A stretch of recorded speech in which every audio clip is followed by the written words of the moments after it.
You see that on the screen right there, ladies and gentlemen? Fortnite creative mode. Now, I've had the privilege to play with this creative mode for the last 3 to 4 days, get used to it so I can make this video for you guys, which is actually how this mode is going to be announced with a bunch of creators that have been flown out for this event. So let's jump right into it, shall we? Alrighty then, welcome to the Fortnite creative lobby screen. Very similar to Battle Royale, but there's a lot of awesome features. The way this is all set up, I can't wait to just show you everything. So I believe the plan for creative mode is that tomorrow we'll actually see the release of creative mode itself.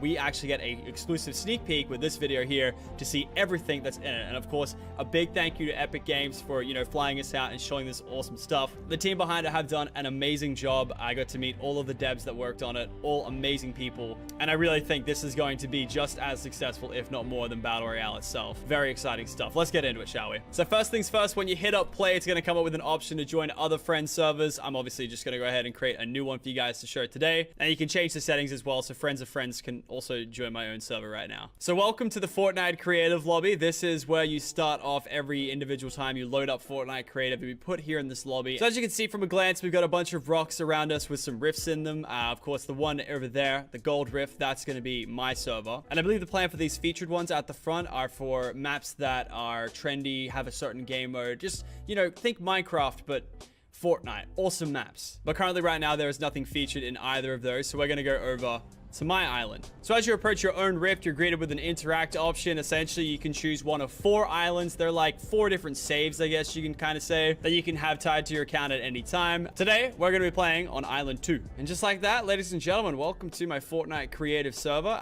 First things first, though, make sure to use code Lockie in store. First thing I built, actual facts. As you can see, they got some nice little glow to them as well. But anyway, welcome to the rest of the world. We've got a lot to go through. And at first, you're probably hit with a bunch of things off the bat. You can see on the left there, double tap to fly. That's right, we got fly mode in Fortnite creative. Obviously makes sense. You're trying to build a map, you need to fly. It's great. Next thing up that you probably noticed, we've got a phone in our hotbar. It's like that one with the emote, but like it actually now does something. So if I go ahead and select current tiles, you see that it has a grid option. And if I was to say right click, I could pick up that option and move it around to say over, I don't know, here. Like that. I've just moved a piece of concrete. I can also copy it with a left mouse button so that it doesn't get rid of the original piece. And that's pretty much what the phone will do. You can also press X while holding it out and you can delete whatever you've put down already. So this thing here is just a couple of little things I've thrown down. So the next thing up that you probably noticed down the bottom is a memory used bar. Essentially, if that gets to the end, you won't be able to place blocks and stuff like that. This is just to make sure your server doesn't crash. However, if you want to see what happens if you max that bar, make sure to check back later today on the channel or tomorrow. I'm not sure when I'm going to upload it, but essentially we tried to break Fortnite creative mode, and it was a lot of fun. And of course, it goes without saying, if you guys go on to enjoy today's video, or already enjoyed it, are excited for Fortnite creative, make sure to chuck us a like rating down below. And of course, subscribe to the channel because we're gonna be doing a lot more Fortnite creative content on this channel for sure. And so next up, if we open up our inventory, we're greeted with this creative menu. And we have a lot of things called prefabs, and they're essentially pre-built structures from either the game or from Fortnite creative mode itself that you can use as kind of like a tool to pick from and use for your current build. So for example, we've got a couple of obstacle courses here that you you can just use for fun. And then from that, we've got parts of towns that you can use as buildings. So as you can see, we got things from Lucky Landing here, things from Tilted Towers here.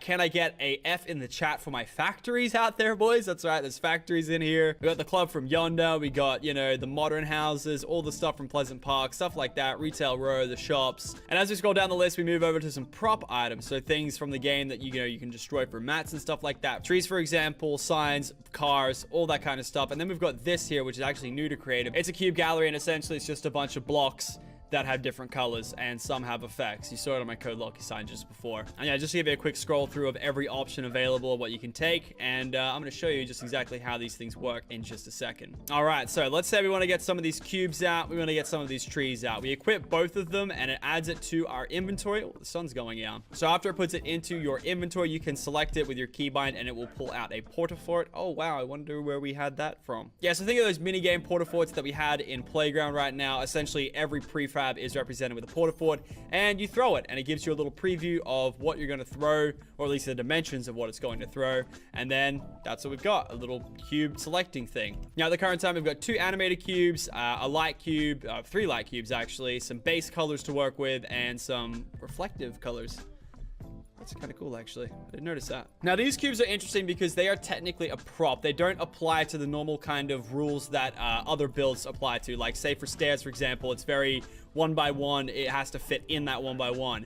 Props are different. They're like trees, all that kind of stuff. You can pick them up, and you just chuck it down there in the middle. It's not restricted to that 1x1, you know, kind of format. And you can do a whole lot with this phone and some props, I'll tell you that much. Hey, you can have a look at the left for all the controls you can do. F to push it away from you, C to pull it in closer. You can actually rotate the piece, so you can rotate it all 3 ways. So clockwise, counterclockwise in either your pitch or roll. It's XYZ values, of course, just like that. And every time you hit tab, it shows you what you've done. And you can also reset the rotation by holding tab, and you'll go back to normal. And with the combination of the rotation tool, you can pull off some really cool kind of stuff. You can spam it. You can put it inside of each other, make some cool new objects that way. It's interesting. You can also make it not apply to gravity as well. If you press G, it'll just hang there in the air. Lots of cool stuff can be done just with those properties there. You can make cool parkour maps, hide and seek maps. I can't wait to see what the community does with this Fortnite creative mode, and I can't wait to play the maps. It's going to be an amazing experience, I'm telling you now. And we're definitely not done just there. You can also snap it to a grid. So say if you wanted to make sure that you had these perfectly in place next to each other, you can grid snap it, and it will show you the grid number of what it's doing. So right now it's doing 16, 8, 4, 2. So it's just kind of like a spacing method that you can do, just so you can keep the blocks nice and flush with each other so you don't have any gaps or anything. Man, that is a really bright block. Moths would love that one. So let's show you how this rotation can be used with props that you already know in games. Let's turn grid snap off, and let's just rotate it a bunch and just drop one off there. You can just make 1,000 cars. Like, the possibilities are endless. And I know all I did was just rotate a car and spam it 10 times, but I'm not that creative of a person. We've made some awesome maps this weekend, some which you'll see through the channel or through some trailer promotions that Epic has done.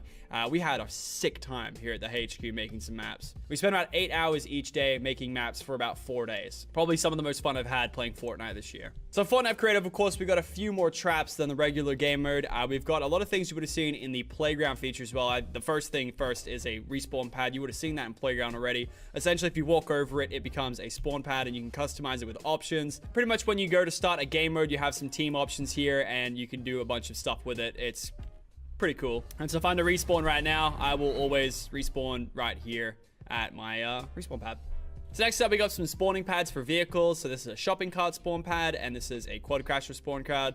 Whenever you destroy them, it will respawn a new cart of that type. Also, there's damage numbers now for carts apparently, and there we go. You'll get a new cart every time it disappears. So next up, we have some damage traps. These are new kind of traps that whenever you hit them, they'll bounce you back a little bit and take 5 HP away from you. So something to penalize the player for running a certain way or even trying to run a certain way. Next up, we have these ice block traps, and essentially they're kind of like the ice traps, but you only have it for like a couple seconds. So you'll slide through it, and you'll slide for a couple seconds like that. I don't know if you saw that. It's kind of hard to tell, but yeah, you slide for a little bit, and you can really tell when you use it in combination with these new speed pads. And these are a little speed boost thing. Very self-explanatory. You can also customize them for the speed. So you can give it a low, medium, or a high speed. And if I was to do it on this ice, for example, you see how I just slid all the way off there? Kind of, you know, combines that whole thing. But it doesn't give you permanently ice feet for 30 seconds or whatever it gives it for. So it's like a nice little way of using that mechanic without having to have it forever. Next up, we got this little scoreboard thing. Essentially, if you jump on the pad, you can add a point for one thing. I actually really like this for things like dodgeball, you know, trap ball, stuff like that. You can go on and be like, oh, I got my goal. Okay, cool. Chuck it on. And if memory serves me correct, you press the middle one and deletes the score. You probably don't want to get a big score and then accidentally hit the middle one there. Pretty cool indeed. And then next up, we've got this kind of timer. So you can customize it, of course, and it'll pretty much display a timer and play a sound when the timer is complete. And you go all the way from 20 minutes to 1 minute. So if I put it on for a minute, hit that, it's now going to start the timer. And I don't actually know how loud it is, so we'll keep that running in the back while I explain some more features. So moving back into our inventory, we've got the weapons sheet, and it's pretty much every weapon in the game. It doesn't have everything though. Like, it doesn't have C4 and a few vaulted items. It doesn't have revolvers. Not to be mistaken with these revolvers, the ones that are actually half decent at the video game. Also, don't worry, there is no drum gun here either. Oh! And that's the noise it makes. So essentially, you can go ahead and equip it, or you can add to a chest, which I'll show in just a second. It'll add it to your inventory, and yeah, you can spawn ammo as well on the consumable page.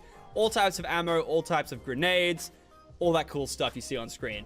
Again, no C4. And then last but not least, we got the chest feature. So like I showed you before, if I go to weapon or a consumable, I go add to chest. I hit the chest right here, and I go create chest. It'll put one in game. You can, of course, pick it up, move it around, all that cool stuff. Place it wherever you want. You can make it float if you want. All that stuff. Search the chest, and guess what comes out? The item you put in. This is going to make some awesome game modes. What I personally love to see from the devs is maybe a way to maybe get that to be a random thing every time, because I think that could inspire some game modes. Lucky block. Anyway, moving on. We've also got the option to create a llama as well. So essentially, it's just going to spawn a llama. We can open it up, and it's the same thing. It's a chest, but it's a llama. And I think as of right now, currently... Oh, you actually can pick up the llama now. You couldn't do that yesterday. And of course, it goes without saying this is in progress. This may not be the final version that actually sees it tomorrow, because this will be like a week old, technically. So we'll see how we go. Look how many friends I have.